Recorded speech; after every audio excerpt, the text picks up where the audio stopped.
হলদিয়া ভবনে হলদিয়া development authority SD এর সঙ্গে উচ্চ পর্যায়ের প্রশাসনিক বৈঠকে যোগ দিলেন রাজ্যের মুখ্যমন্ত্রী শুভেন্দু অধিকারী। বৈঠকে পূর্ব মেদিনীপুর শিল্প শহর হলদিয়ার সাম্প্রতিক প্রাকৃতিক দুর্যোগ, জলমগ্ন পরিস্থিতি এবং একাধিক উন্নয়নমূলক কাজের পর্যালোচনা করা হয়। প্রশাসনিক বৈঠকে জেলা শাসক, পুলিশ সুপার, মহকুমার প্রশাসনিক কর্তারা, স্থানীয় শিল্প সংস্থার প্রতিনিধিরা উপস্থিত ছিলেন। মুখ্যমন্ত্রী শুভেন্দু অধিকারী জানান, পূর্ব মেদিনীপুরে বেশ কিছু জায়গা ক্ষতিগ্রস্ত। দুদিন ধরে বিভিন্ন মন্ত্রীরা এসে দেখছেন। ক্ষতিগ্রস্ত জেলার বিডিওদের সঙ্গে কথা হয়। এলাকা ধরে ধরে কি সমস্যা দেখেছি। এলাকাগুলোর মধ্যে প্রায় 32,000 বাড়িতে বিদ্যুৎ সংযোগ সাময়িকভাবে বিচ্ছিন্ন রয়েছে, যা দ্রুত স্বাভাবিক করার কাজ চলছে। বাঁধগুলিতে আগে কাজ করেনি বলে কিছু হয়নি। বাঁধের কাজে থাকা মানুষদের সরিয়ে অন্যত্র নিয়ে যাওয়ার ব্যবস্থা করা হয়েছে। বর্তমানে প্রায় 32,000 মানুষ ত্রাণ শিবিরে আশ্রয় নিয়েছেন। গত কয়েকদিন ধরে ইস্ট মিদনাপুরে প্রচণ্ড ওয়াটার লগিং এবং আপনার প্রচুর বৃষ্টির জন্য প্রচুর মানুষ ক্ষতিগ্রস্ত হয়েছেন এবং অনেকেই বাড়ি ঘরদুয়ার ছেড়ে আজকে এই এফেক্টেড পুরো জেলার বিডিওদের সঙ্গে, লাইং ডিপার্টমেন্টের সঙ্গে কথা বলেছি। বলে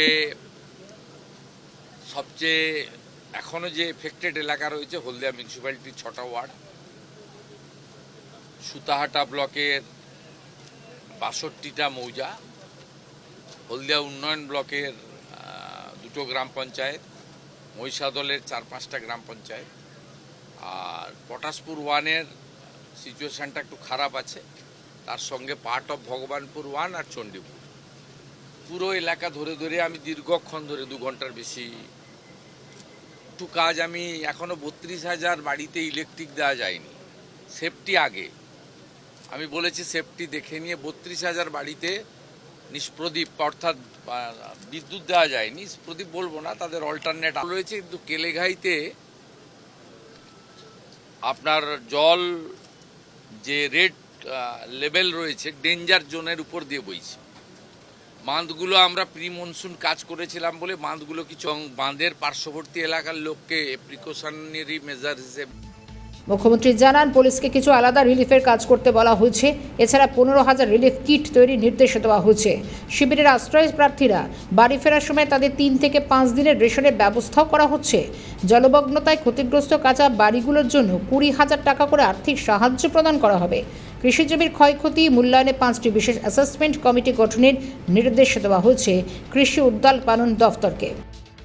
থেকে পুলিশকে আলাদা করে রিলিফ ওয়ার্ক এবং পুলিশের জন্য আমরা কিছু নির্দেশ এবং বরাদ্দ 15,000 রিলিফ কিট করতে বলেছি।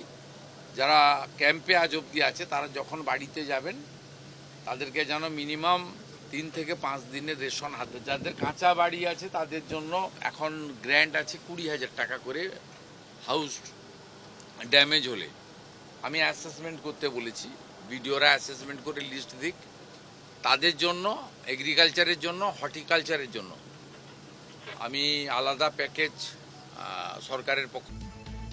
মুখ্যমন্ত্রী সরকারের 100 দিনের কাজে খতিয়ান তুলে ধরে তিনি বলেন, রাষ্ট্রীয় সুরক্ষা, সাংবিধানিক কর্তব্য, জনকল্যাণমূলক কর্মসূচি, অন্নপূর্ণা যোজনা, আয়ুষ্মান ভারত, মুখ্যমন্ত্রী আবাস যোজনা, প্রধানমন্ত্রী আবাস যোজনা চালু করা হয়েছে রাজ্যে। এছাড়া শিল্পায়ন, বিনিয়োগ, বাণিজ্যের পরিবেশ গড়ে তোলা, কর্মসংস্থান এবং এই সমস্ত বিষয়ের উপর বর্তমান সরকার কাজ করছে। সম্প্রতি হলদিয়া আর IPPL এর পাইপলাইন লিকেজ থেকে অগ্নিকাণ্ডের ঘটনায় নিহত 4 জন শ্রমিকের পরিবার এবং 17 জন আহতদের পরিবারের হাতে মুখ্যমন্ত্রী চেক তুলে দিলেন। রাজ্য সরকারের দ্রুত পদক্ষেপে স্বস্তি প্রকাশ করেছে ক্ষতিগ্রস্ত পরিবারগুলি। তারা মুখ্যমন্ত্রীকে সাধুবাদ জানিয়েছেন এই দুঃসময়ে পাশে থাকার জন্য। কিছু বলেনি, আমাদের হাতে চেকটা তুলে দিলেন, দিতে আমাদের কোনো প্রশ্ন করেনি। ওনার খুব কৃতজ্ঞ ওনার জন্য, আর আমাদের এখানে হলদিয়া বিধায়কের জন্য, আর আমাদের হলদিয়া থানা বড়বাবুর জন্য বা ওনার পুরো স্টাফের জন্য আমরা এতটা সহজ। আমাদের 4 জন পুড়ে গেছিল, 4 জনের মধ্যে পুরো পুড়ে গেছিল। কলকাতা নার্সিংহোমে ভর্তি ছিল। আমার ছেলেও পুড়ে গেছিল, আমার বৌমা, আমার আরেকটা লাতিনি, 3 জন সুস্থ হয়ে গেছিল, আমার ছেলেটা মারা গেছে। হলদিয়া শিল্পাঞ্চলে সাম্প্রতিক অগ্নিকাণ্ড, প্রাকৃতিক দুর্যোগে বিপর্যস্ত মানুষগুলোর পাশে দাঁড়িয়ে এক ইতিবাচক ও মানবিক প্রশাসনিক দৃষ্টান্ত স্থাপন করল রাজ্য সরকার।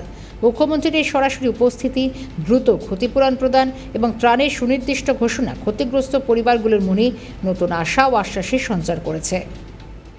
ক্যামেরায় সুরজিৎ প্রামাণিকের সঙ্গে শান্তন ভট্টাচার্যের রিপোর্ট, ক্যালকাটা নিউজ।